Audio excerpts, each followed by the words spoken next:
computer. So, all right, well, only two of us, but that's fine, or three of us, counting me. But I'm going to be sharing in this Zoom session kind of the do's and don'ts of business writing and really just giving you a big picture of what business writing is all about. And the reason I do this video is most students come into a class like this with their English 1A requirement met. So they've already done some writing, English writing, usually essays. So they have kind of the mentality that, hey, I'm just going to carry that over into my business writing. But there's some significant differences between writing an essay or writing a paper for English and then business writing. And that's really the intention of this video is to kind of explain those differences to you. We have somebody else coming in. So first off, I just want to say that it's not the same, and I'm going to try and break down all the ways in which it's different.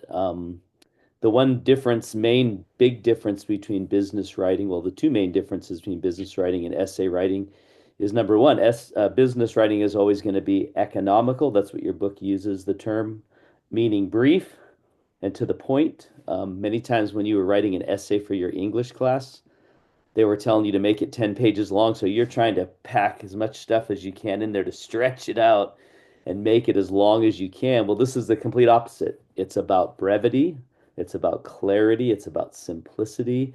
And so keeping it short and to the point is the goal.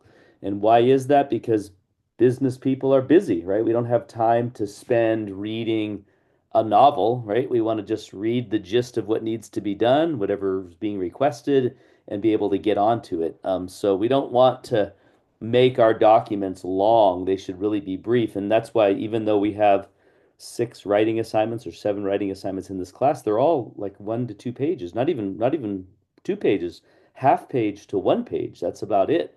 So you're not writing long documents. So that's the first major difference between what you've learned in English. Secondly, is business writing is also visual.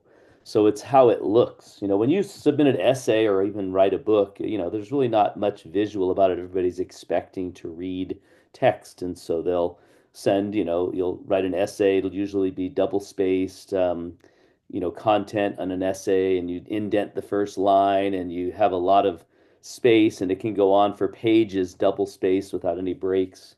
Business writing is completely different. It's little chunks of information on a page that the person who's reading it, their eye can go to those little chunks and read them one chunk at a time. And they're usually very brief and again to the point. And so it uses a lot of elements of text design to make it more visually appealing. So things like short single-spaced paragraphs, headings, little bold text above the paragraph to tell what's going to be in the next paragraph, bullet lists, bold text, underlined text throughout the document, all to make it more visually appealing and what we call easier to scan or readability. You want to be able to scan it or read it very quickly. Another term that's used is skim value. You want it to have very high skim value. I can just skim it with my eye and I can pretty much get the gist of what it's about versus an essay where you're having to sit down and read it thoroughly.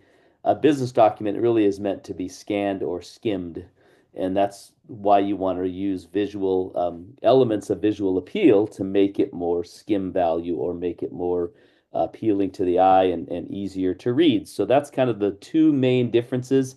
Of course, the similarities between business writing and essay writing is you want to have proper grammar, you want to have proper sentence structure. You want to make sure that you're punctuating it properly. All those things still apply. However, again, your sentences should be brief. They should be to the point. They should be clear. You're not talking long sentences that are, you know, 50, 300, 50 to 100, 300 words long. They're short, 20, 25 words long is kind of your goal. Your paragraphs should be 4 or 5 lines max, maybe eight at the most. Paragraph itself should be no more than eight, preferably 4 or 5 lines long. And that helps your eye to kind of see that as a chunk of information and be able to read it a little easier. So that's kind of the gist of the differences between the two. And what I thought I would do in this particular PowerPoint is, or this particular classes. I'm going to go through this, sorry, this video is I'm going to go through the PowerPoint here just briefly for chapter four, because chapter four kind of deals with this idea of really the difference between the two when it comes to how your document looks. And so it's titled Revising Business Messages, and that's chapter four. And chapter two was all about planning business messages. Chapter three was all about drafting business messages. And then chapter four is about revising. And I think your book states that revising is where you should put most of your effort and time. So some books say planning, but most books on business communications say revising. So we're going to spend a little time here. The first two are pretty self-explanatory. Obviously you need to plan what you're going to say. You need to know who your audience is. Drafting the message, you get into, outlining and grouping like ideas together and chunking it together. And then in revising is where you're editing it, you're proofreading it, and then of course ultimately you're making it more visually appealing, and all that requires some time. So I'm going to kind of step through this PowerPoint. I'm not going to cover every slide on it, but I do want to use this as a base for what we're going to be talking about. So again, here is your planning, writing, and completing. So you're going to edit it for clarity. This is where we're at, proofreading, and then evaluate whether the message accomplishes its goal. So editing it for clarity covers a majority of this particular chapter.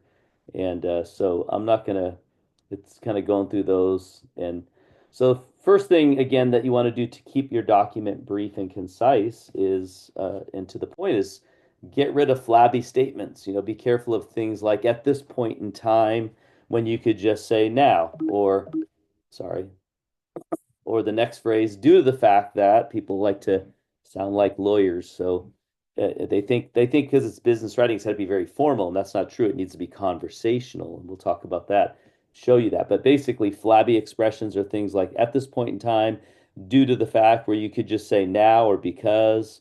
In very few cases, you can just say seldom, despite the fact that you could just say although, and then in the, can't read that now, but in the future, what is it, something in the future? You could simply say now or soon. In the near future, you can just say soon. So these are what you call flabby expressions. So you don't want to have wordiness in your document. That's the idea of keeping it concise, clear, and to the point. And then moving on, here's some what's also called long lead-ins.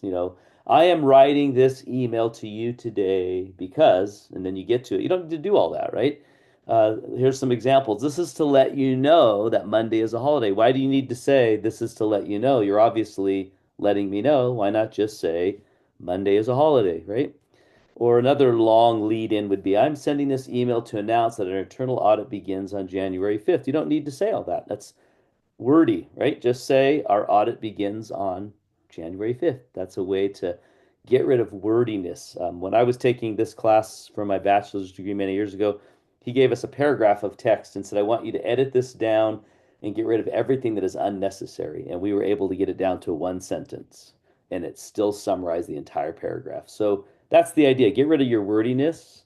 Here, a drop. I'm not going to go over these, but these are some examples. You can read these in your book. There are, as, it is, was, fillers.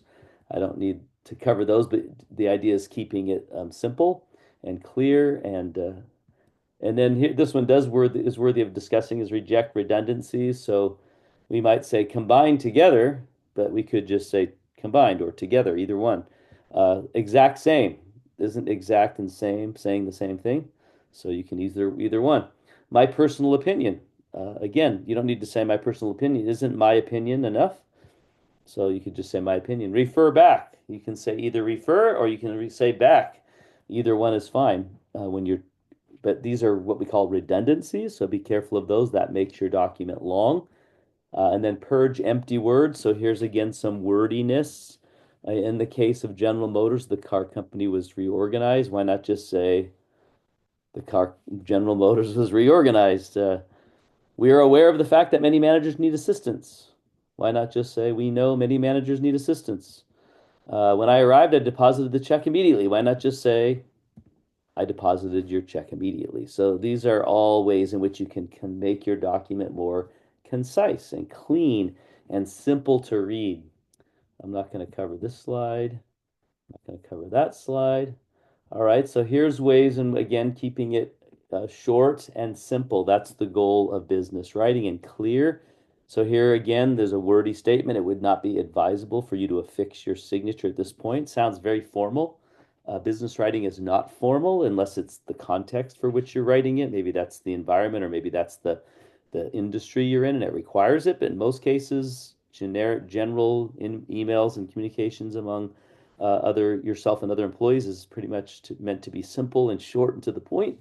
So you could take that whole wordy statement and just say, you should sign now. Affix your signature at this point in time. Just say sign now. Here are the implements that are necessary for the job to be completed in a satisfactory manner. Why not just say, here are the tools to do the job satisfactory? So again, you just get rid of all that wordiness. And then you can get rid of trite business phrases. Your book talks about that. So, pursuant to your request, you don't need to say that. Please do not hesitate. Just say please. With reference to, just say about. Enclosed, please, fine. Just say enclosed. These are ways that you can make your document more clean, simpler, and shorter. Because again, the goal here is to make it shorter. And then you also want to be careful of slang and cliches and buzzwords. So, get on the horn with my Edmund is basically means get on the phone, but you can make them more, get rid of the cliches and just make it clear what you're saying. And this one's very informal. Hey, Prof, what do you think of my killer paper? Why not just say, Professor, what did you think of my paper? Our point man will telephonically communicate our language proposal to you. Why not just say, Jake will call with the revised proposal? So you're getting rid of all this cliches or informalities, or even you could say too formal, and making it just simple. That's the goal of business writing. Again, these are just ways. I'm not going to go over this one, but you can make things a lot simpler. And then here, we are actually very certain that they totally agree with our proposal. Very certain and totally agree are really redundant statements. So get rid of those. Jake was really extremely sorry that he completely forgot the meeting. You don't need to use extremely or completely. So anyway, those are ways to make it shorter. I'm not such a big fan of the less precise, more precise, but obviously the more specific you can be, the more clean your document can be. All right, that's it for kind of the sentence side of things, dealing with how you should word your sentences to make them cleaner, clearer, and shorter. Now we get into enhancing readability through document design. And this is the key difference between essay writing, really business writing, and any other kind of writing. And as you guys all know, if you're Instagram users or social media users, everything in social media is very brief, right? It's very brief and to the point. Even if you click through to something, it's not pages typically. They utilize headings, they utilize bullet lists, they utilize things that make your document a little more easy to scan. And that's really the idea of this piece, this enhancing readability through document design. So, expand the use of white space is the first rule. What is white space? It's just space between your paragraphs. Now, again, your eye actually views a chunk of information a lot easier, and then a white space breaks the chunks from one another. Where if you have everything double spaced, it just kind of all blends together, and it's really hard to see the distinctions. So you want to create a lot of distinction between each paragraph. So have a heading over it, a paragraph, a bullet list makes it super easy to read and scan. So again, add headings, include bullet and numbered lists, use short sentences, write short paragraphs, set effective margins. Your margins are the top and edges of your page. So you want to make sure you have good margins, nice space between chunks of information. That's the idea of utilizing white space. So there's nothing wrong with white space. You don't want your whole page to be one big long paragraph, do you? Nobody wants to read that. So you're adding white space, and that's basically spaces between your paragraphs, and keeping your paragraphs kind of tight and neat and short with the space between them allows your reader to read the chunk, move to the next chunk as they need to, and it's a lot easier for them to read it and again scan it and skim it. So that's the first rule. So here's an example. How many would you like to get that a memo? I mean, that is intimidating, right? It's frustrating. Nobody wants to read it, and you're forced to read it. because it's all one paragraph and you don't want to miss anything.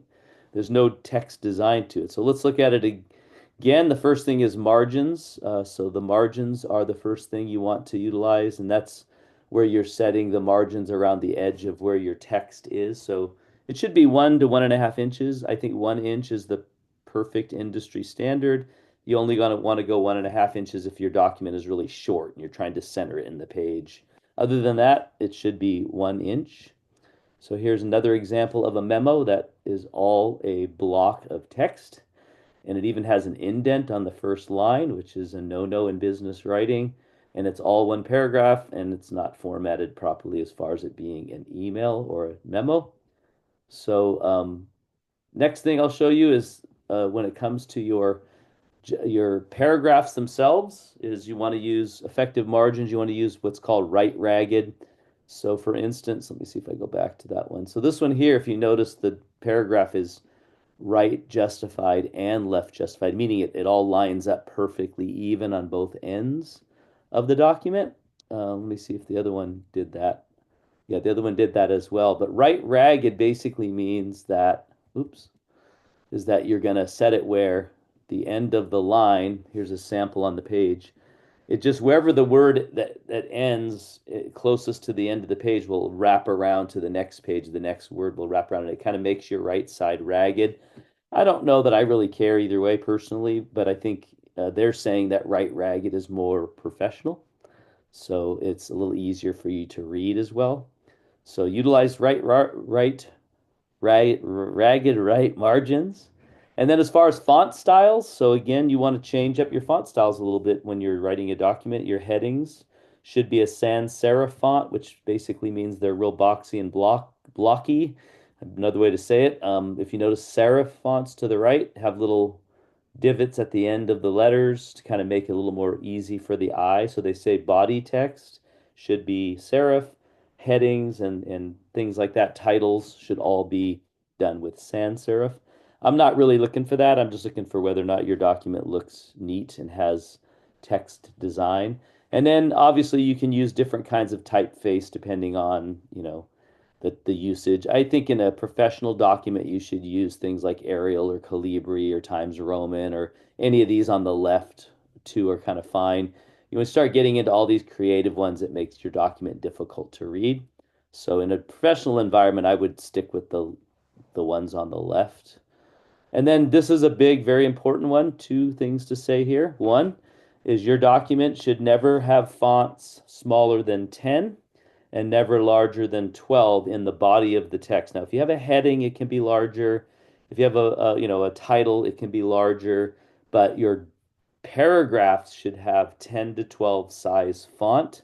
So sometimes in English, you were like, I'm trying to stretch this out to be 6 pages. So you made your font size larger to spread it out. In this case, you want your font to be smaller, 12 point, no more than 12 point large or 10 point small. And then here's a very important thing is you also want to use text design. And this is document design, or I call it text design. You want to utilize things like capitalization, boldface, italics, underlined throughout your document. I personally think every single paragraph of your document should have some form of text design in it to make something important in that sentence or in that paragraph stand out. So your reader then can scan your document and go, oh, there's a bold heading, my eye caught that. Then there's a paragraph with some underlined and bold words in it, and my eye goes right to those, and I'm able to scan your document and get, like I said, the gist of it, especially things like dates, meeting locations, meeting times, numbers, dollars, times, etc. All those should be bold so that they pop. And you see them, and you go, oh, yeah, there's a meeting tomorrow at 10:30, and your eye grabs it. That's the idea of utilizing text or document design using fonts. And then, of course, very, very important is using numbered lists and bullet lists. And the reason why is that numbered lists and bullet lists take a paragraph of information and they make it visually easy to scan and read. Especially if you're listing things, you should always make a bullet list. If you're saying, I need 5 things from you and you list them all in a paragraph, it's lost in the paragraph. If you make them into a bullet list, it makes it extremely easy for your reader to view it and to maybe even like a little checklist by using your bullet list. So always, in my opinion, as much as possible, use numbered and bullet lists in your document. They make it look nice. They make it easy to read and scan. And I'm going to be looking for that in all your documents that you would do. And then you want to also make them parallel. So it's very important to kind of show you parallelism when it comes to a bullet list. Really, it should be that way in a sentence too. But it says here social media goals. Here they are. We're striving to create brand awareness. Another goal is to enhance public relations. This is on the left. A community of advocates must be built, and we expect to drive sales and create leads. Okay, well, that's a list, but they're all unparalleled. They're not structured the same way. If you notice to the right, you can take the same list and say, these are our goals: create brand awareness, enhance public relations, build a community of advocates, drive sales, and create leads. So by making all the first word a verb in this case, they're all parallel. Over here, they're not. Also, you always want to capitalize your first word letter, the first letter of the first word in every bullet list. So make sure you utilize those and do them properly. And then headings. So headings are a big way, easy way to make your document very scannable and skim value because headings stand out and the person sees a heading over a paragraph, they kind of know what the paragraph's about based off the heading. So there's different ways you can do it. If you notice, here is an example. So there's summarizing in headings, short things. So this company needs to focus on three key areas. Attracting applicants. You don't even need to read beyond that, right? I already know it's one of those. Okay, attracting applicants, interviewing applicants, and checking references. I don't even need to read the rest, right? If I don't want to, I can just read the three headings and know exactly what we need to focus on. So that's the power of having headings. Now, these are inline headings. You can do different ones, and I'll go over that in a second. So you can use functional headings, things, like as large as executive summary, introduction, findings, conclusions, or talking headings where, you're kind of summarizing the paragraph below in the heading itself. And you can do it that way, or you can do what's called combination of the two, which I kind of like that, background. Either way, headings become valuable because they make your document have skim value and skim value and scannability. So here's a way to make your reports effective is to write clear headings and include at least one heading on every page of the report. That's if you're writing a report. I'm not going to do those. So here's some examples of different headings. So you have what's called a title heading. This is larger than 10. It's 12. It's 14. It's all caps, and it's a way of kind of identifying the highest level of headings that you might have. Then you have first level headings. These are not all caps, but they're still bold and they're still in the middle of the page. Those are valuable, especially for things like resumes. Actually, the top one's good for resumes for the different sections, but the next level heading is that. Then the second level heading is all the way justified to the left, also bold, a little bit smaller font, and also not all caps. And then if I keep going here, we have second level heading, and then it gives you the space in between those different ones.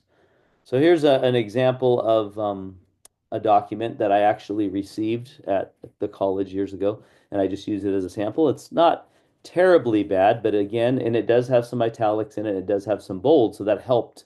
Because right away, if you look at this, where does your eye go? It goes to today from 1250 to 150 and CSS 217. So I know something's going on today. Do I want to be involved in it? I don't know. So then I might want to read it a little bit more in case I don't miss out on something. And I also notice it says food and prize drawings because those are all caps. And that draw my attention in. Like, oh, today at 1250, 150, there's something going on that has food and prizes. Okay, I'm going to read it now. So maybe now I want to go back and read a little bit more. So it helped me, but I think you can improve this by simply doing something like this. And I didn't use colored text, but what is to read to succeed? I put a heading, study to succeed, the fall semester. Then today I have the meeting down here with food and prizes. So again, my eye went to some of this. It's a lot easier for me to read and scan because I put it into short little chunks of information. In fact, I probably should have had a space down here between these paragraphs, but Nonetheless, I improved it by adding headings and a little bit. I probably should have used the colored text. That did really make it stand out. But either way, that's an example. So your book gives a similar scenario here. Here's a document, and this is what it looked like before, and then they changed it to this, and it just makes it a lot easier because you can scan the headings, you can scan the bullet list. Everything is lost in a big long paragraph up here. So, and I just blew it up a little closer so you can see that font is horrible, at least the way it looks on my screen. But staff members before the video conference during. So I know there's a video conference. All I need to do is read the headings. I know that in getting started. So I know there's a video conference that needs to happen, and so I might want to read it a little more in detail. All right, then your book gets into evaluating your message. So make sure it's clear when you're done. You're reading it. You're revising it. Make sure it's clear. Make sure it's relevant. Make sure there's order to it, that you've grouped like ideas together. Make sure the tone is not too formal and it's not too casual either. And then here's ways in which you can, proofread. So you want to proofread for spelling, you want to proofread for grammar, you want to proofread for punctuation, you want to make sure your names and numbers are correct, and then you want to proofread for formatting. Is it formatted like the document that you are creating? That's very important. So this gets into things you can do, you can use the down arrow to only reveal one line at a time as you're making your way down a document, as you're reading it, to proofread it. You can study the document for inconsistencies and ambiguous expressions, and then you can also proofread for any factual errors. It's also beneficial to print a copy out and look at it rather than on the screen, but on paper. That helps you to proofread it a little better. I recommend that you do that with the business documents you create. Print them out and see how they look when they're printed out. Make sure they look nice and neat. Set it aside and look at it later is another thing you can do. You can also allow adequate time, so don't rush your proofreading, and then expect errors. So if you find something wrong, congratulate yourself. Also, read it twice, once for meaning and then once for grammatical or mechanical problems. And then um, reduce your speed when you're proofreading it. Slow down. You can also read it from the bottom to the top, something that you can do to make it a little easier to proofread because sometimes your eye gets used to seeing things that are out of order and you forget about them. So again, then you want to ask some questions. What's the purpose of the message? Who's the audience? Are there special needs or circumstances? Is the document well organized? And does it convey a you attitude, which we learned about a few weeks ago? Is the tone of the writing appropriate? Can the readability be improved? Like, in other words, can I add more bold text or headings or bullet lists or anything like that? Is the writing clear? Can it be improved? Is it concise?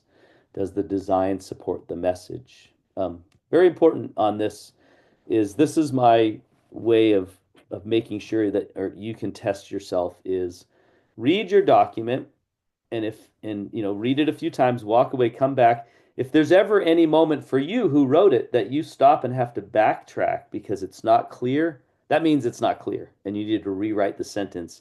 And be careful of these long sentences that you just keep adding commas, and pretty soon you have a 200-word sentence. That's unacceptable. There should be 20 to 30 words max, and you should be able to read it without having to stop and go back. That means that something's unclear. The sentence is clunky. The sentence is unparalleled. The sentence is sentence fragment or a comma splice or something along those lines. So another thing you can do is have somebody else read it. And the same thing, if it's clear and they can understand it perfectly, great. If they're having trouble reading it, that means you probably got some sentence structure problems or some grammatical errors, or even it's just too wordy, it's just too long. So those are ways you can really make it better. And then your book gets into all the stuff with how to properly proofread documents and using symbols, and I'm not going to go over that either. And then these are just questions that you can ask at the end, if it's successful. All right, so that's the PowerPoint. I just wanted to go over that because it does really emphasize a lot of what I wanted to bring up in this session today. And so what I'm going to do now is I'm going to stop sharing my screen and I'm going to go ahead and go to another page. This is basically your homework assignment. What did I do with it? Here it is. And I'm going to go over the do's and don'ts of business presentations. So let me see if I can get there here too. Huh. That's strange where it went. Let me find it. Business writing. Here we go. So let me know if you can see my screen right now. What do you guys see? What does it say? Anybody? Some emails? It still says emails? Okay. Yeah. Let me try again. Hold on. Here we go. All right. How about now? The Word document Yeah, we business. see a document. Okay. It says business writing final at the top. Yeah. Okay. All right. So this is kind of the do's and don'ts. But you guys okay? Any questions? Any questions, by the way, of anything I've said up to this point? You can interrupt me anytime that you want. Okay. No questions? All right. So I'm going to go ahead, but please ask me any questions if you have them as I'm talking, because this is where I'm kind of doing your homework for you in a sense, or your discussion post. And you certainly can use my list. In fact, I'll be looking for many of the things on my list. You certainly can add to it. And so, if you've not made your initial post yet, you probably haven't because this is the first week, I think. You basically have your first post. So just put this as your initial post and as your final post, and you're good. Just make sure you also view and comment on other students' posts. But I'm going to go over this, and basically it breaks into two categories. So, how it reads, obviously. So, this is the grammatical sentence structure, English side of it.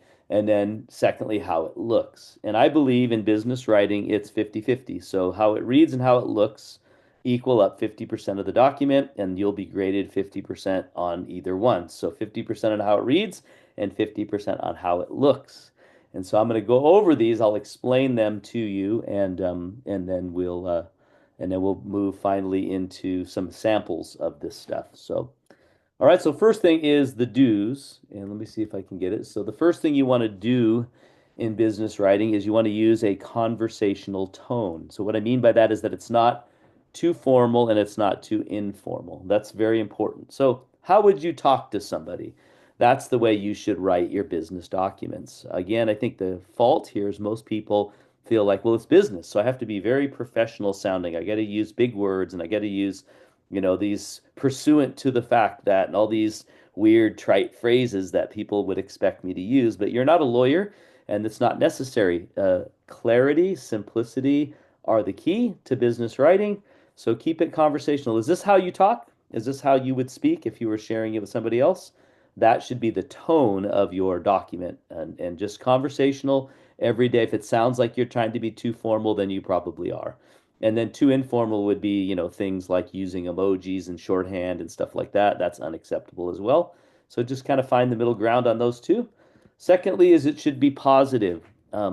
Even though you might have to deliver bad news, even though you might have to, again, deliver bad news, or not give people what they want, the bottom line is, or tell them something that's wrong, you still want to try and keep it as positive as you can. And you don't want to berate people in your business documents. You don't want to be harsh.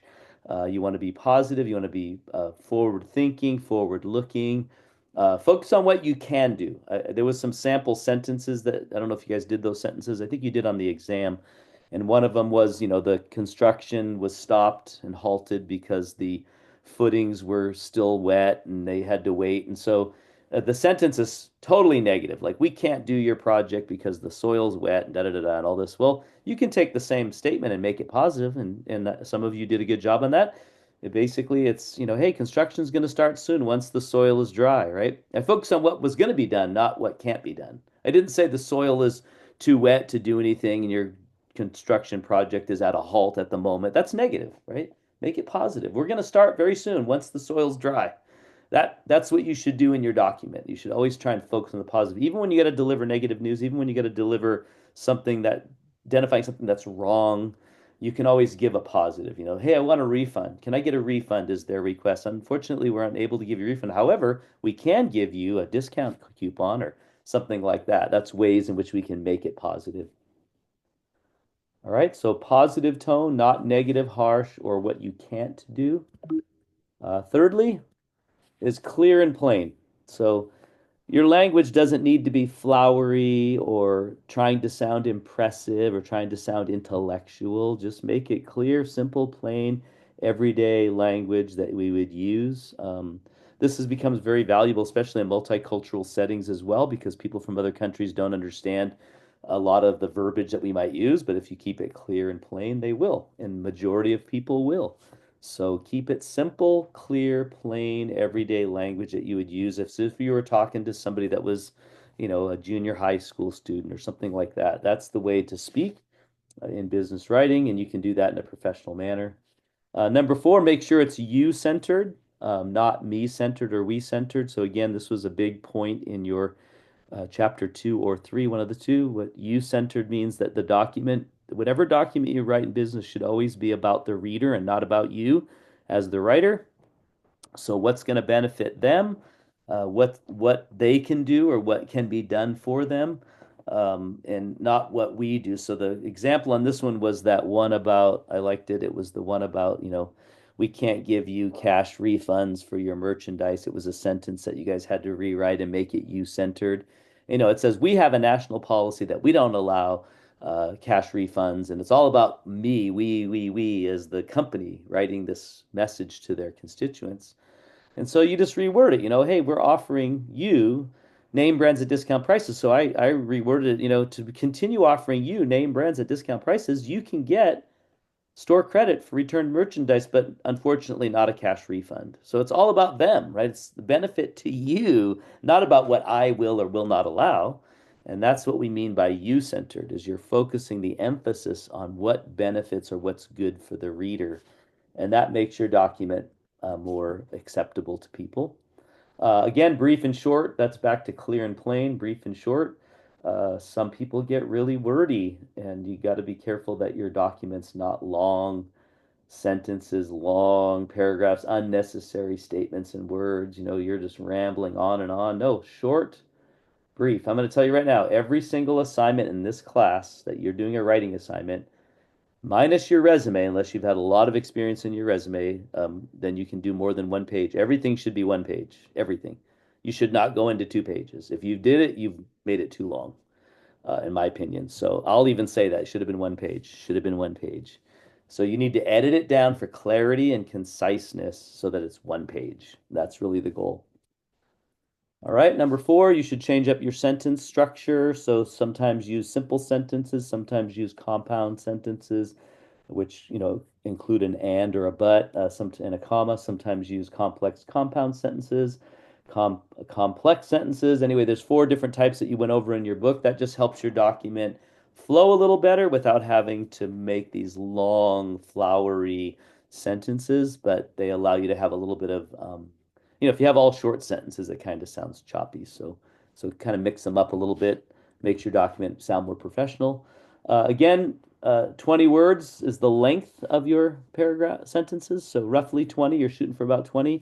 You can go a little longer and a little shorter, but that helps people to retain. There's a slide in one of the chapters that we cover that says that if you have more than 20 words, the retention goes down to like 50% or something like that. People don't remember it.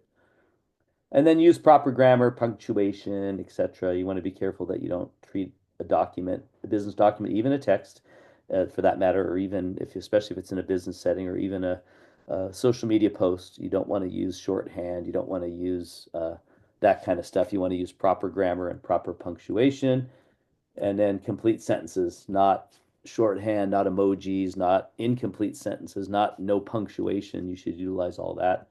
And then finally, parallel sentences. We talked about that a little bit, but you don't want stuff that's unparalleled. And I'm not going to be able to time to go over it, but if you go into your book, there was a couple of questions on the exam with parallel sentences, but make sure they're parallel and that they're not run on, just on and on and on, comma, comma, comma, and you just keep going. Don't do that.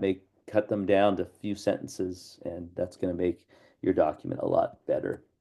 And then, of course, finally, make sure that your document has proper structure.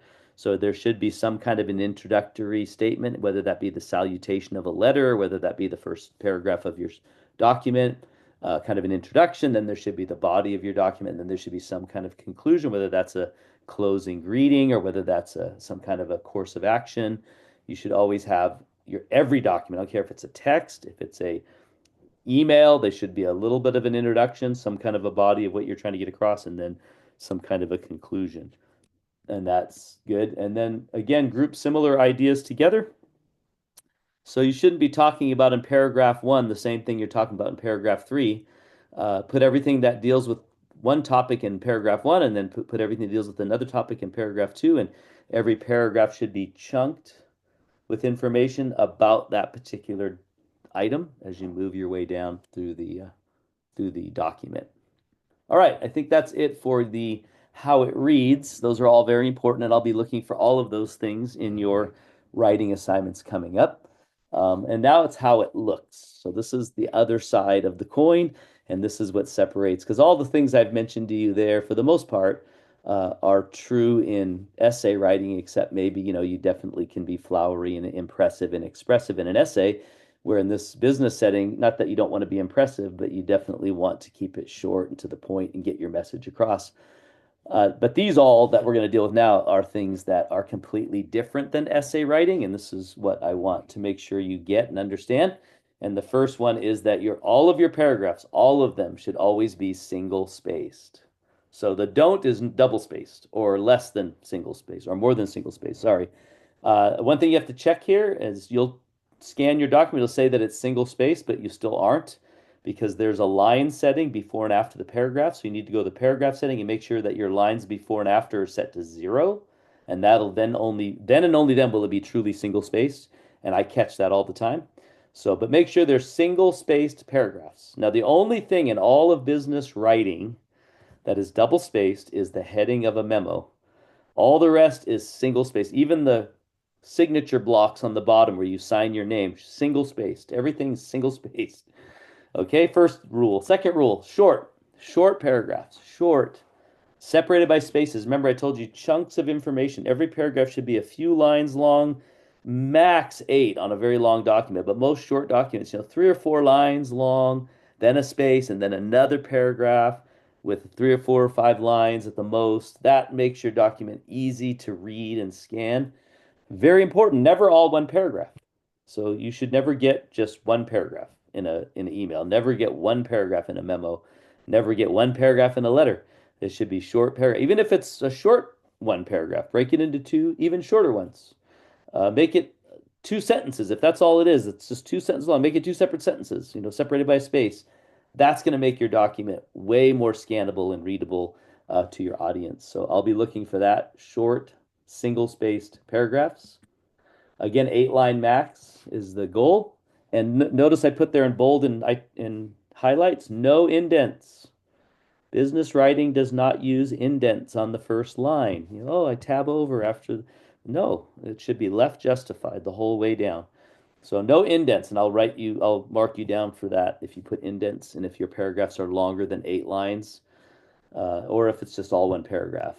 Next one, proper formatting. So if it's a letter, this is very important. If it's a letter, I expect it to be formatted like a letter, and there are specific things that a letter has that you must have. And if you don't, sometimes I just give you a 0 and tell you to go back and reformat it to a letter. Same thing with a memo, the same thing with an email. There's certain things each one of those has, and I'm meticulous that it has those, and it's done the way that I present it to you because that's the right way. And so in your book, there's an appendix. It has a sample of a letter. There's examples of letters throughout your document or throughout your book. There's samples of memos in the appendix as well as throughout the book. There's samples of emails. And I also include samples in all the assignment instructions for all the writing assignments. I give you a sample of a letter, I give you a sample of a memo, and I give you a sample of an email. And you should look at those and understand all the parts because that's going to help you to then apply that to your memo and to your letter. So I'm very meticulous about making sure you format it right. That's probably one of the main areas that I start marking you down is it's not formatted right. And then that includes margins, title block, which is like your address blocks on a letter or your memo title block with the to and from and subject, or the email should have at least a subject line and date. And then your signature block is where you put your name, your signature if it's a letter, your job title. On an email, you should have contact information in there, like in phone number, so they can call you, etc. So that those are all very important. Those margins, title block, and signature block are all very important in how your document looks. Again, font size needs to be between 10 and 12. and not too small or too large. You should definitely use headings. What's a don't? Not using headings. So use headings. Very important. Use parallel and bullet lists, numbered lists. Use lists. Use them. They're so powerful in a document. They make it so easy to scan. Not using any lists will get marked down. And there's always something that you can turn into a list. Use bold, italics, underline, even all caps throughout your document to make important things stand out, especially numbers, dates, times, locations, etc. That should all be throughout your document. And if you don't use any of that and your document is all plain text, you will automatically lose points on the how it looks side. So I'm looking for all that.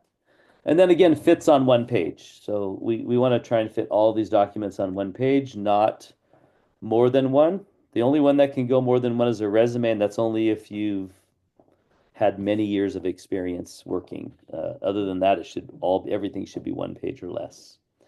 And then when should you use 2 pages? Well, if I put here, unless you can use 40% of the next page, you should edit it down and fit it on one. So if it's, if you got a whole page of document and then all you have is one sentence and your name on the next page, you've missed the point. So, all right, business writing again is visual, so things like tables, graphics, data tables, charts, stuff like that are all very important in your document. They help it become data and information become visual, and that really makes your document more sellable to people, visually appealing. So basically, your document needs to be visually appealing. What is a don't? Not making your document visually appealing. That's a don't. So that's pretty much the list I have. You can watch the videos I've provided for you, and you can come up with additional items if you want to, but this is predominantly what I'm looking for, not only in your assignment right now, but also in all of your writing assignments that you'll be writing. Implement all of these things and you'll get A's on those papers. So, all right, any questions about that before I move on here? You guys good? I had a question. Sure. Is there any way you could post like an example of a good formatted writing? Yeah, I'm going to show you that right now. Okay. Yeah, I have, let's see, let me open a couple of these here. And I'll just kind of work through some of these. I think if I put them up, I can share them with you. So let me see if I can do that. All right, let me try this. Let me stop sharing. And then I'm going to come down here and share. Let's see if it'll let me do it. Yeah, okay, so let's start with, okay, I'll just do some bad ones to start with, all right? So here's a bad memo. Let's look at that first. Okay, so can you guys see that? I can't. Yeah. All right, so does it say, what does it say on it? Memo March 28th. Okay, is it all grouped to the top? Says memo. Eric Yes. from Eric Doucette, parking guidelines, and then it says, hello, this is the Director of Human Resources, Eric Doucette. Is that what you guys see? Yes. It's all clumped together, right? One box, right? If you look at it from date down. All right, so that's a bad memo. There's number one, the title block's not double spaced. The only thing that's double spaced in all of business writing is a memo title block.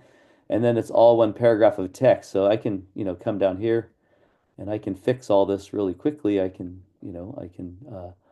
make this double space. Let's see, right here. I can make that double space like that. And then you should also tab over every line after the colon so that the second part of the line lines up with it. Oops. I'm going to do it twice because it's too far. All right. Oops. So can you guys see me making those changes? Yes. Okay. And then the same thing down here, hello, this is Human Eric Doucette. This memo still, why not just break that out? I mean, that's an awful intro, but whatever. Let's see. So this one here is talking about, I'm actually going to show you when finished. I'm probably not going to have time to go through it. But basically, you're just going to come in here and you're going to rearrange the information so that it has visual appeal. Right now, what I just did in those few seconds improved it a little bit. But let me show you this one, same one, finished the right way. Can I do that? So let me find it. Here we go. Okay, well, the same one. Can you guys see that now? How come I can't see what you guys are seeing? Okay, do you guys see that? Yes, Yeah. Do you see the difference? yes, So this is a professional looking memo. It has a double spaced title block, has the word memorandum. The only thing that's incorrect about it is this says Dear Team with a comma. Is that what you guys see there? Yeah. Should be a colon. Business writing uses colons because it's more formal and professional than a comma. But if you notice, so here we have this parking memo. It's addressed to all employees, but it's also specifically addressed to day shift and swing shift employees. And what I did was I took all the information relevant to day shift and I put it under this heading, day shift, and I took all the information relevant to swing shift and I put it under this heading, swing shift. And now, if you post a memo, by the way, memos are often posted in bulletin boards or break rooms in businesses.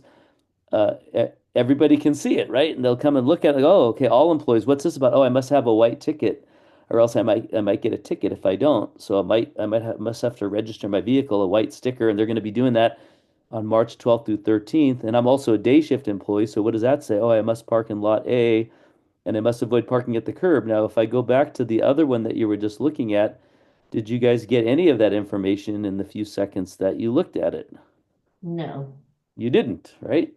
And so that's the point is you're spreading out your document so that it's visually appealing and that your audience can scan it and find what they're looking for easily and quickly. And it takes you a little bit more time, but it'll make you stand out in the workplace as a desirable person to get emails from because or memos from because yours are going to be so neat and professional. And that's kind of the idea here. So let me show you another one that's bad. Let's see. That was the one I looked at. Actually, these are some samples of another class. So let me show you this one and I'll show you the fixed version. So do you guys see that? So this was supposed to be I'm not sure which one I'm looking at. Let me see. Right here. There we go. Okay, I'm looking at the same one you are. So it has a bunch of indents throughout. You guys see that? It's real long. And it says Mr. Spender at the top. Is that what you guys see? Yeah. Yes. Okay, so this is a document a student submitted. By the way, it's all it is asking this person to make some updates to the schedule. That's all it's asking them to do. But look how long it is.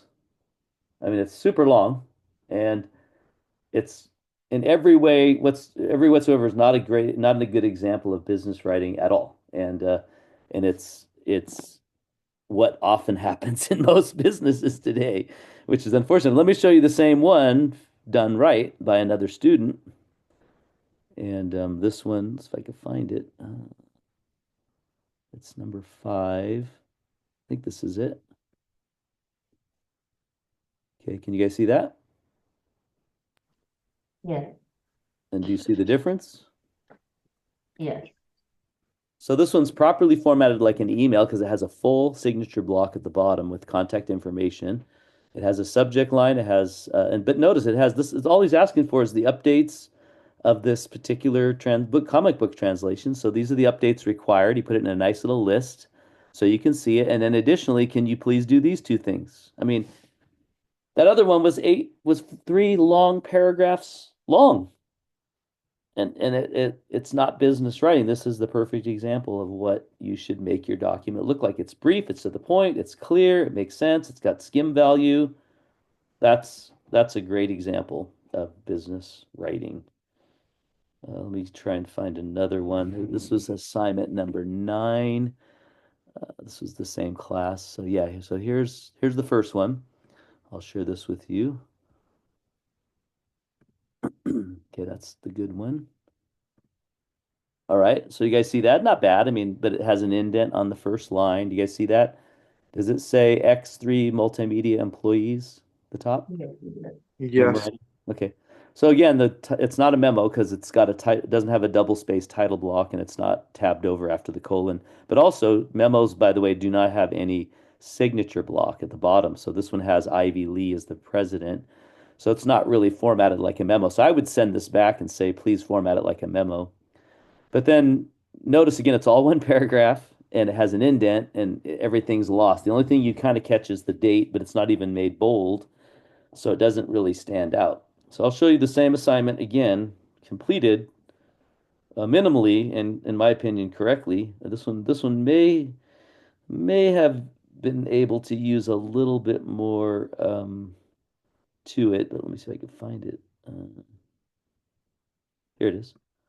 Same one, but this is what it looks like now. So do you guys see the difference?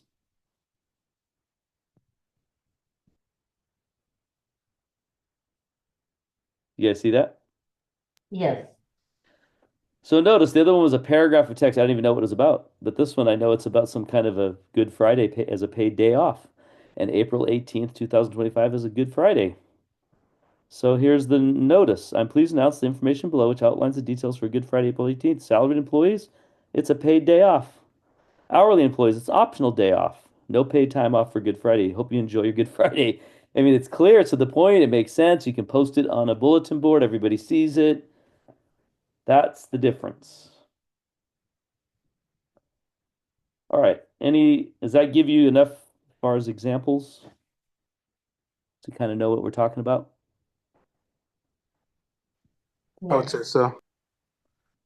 Okay. Well, that's pretty much my presentation. Let me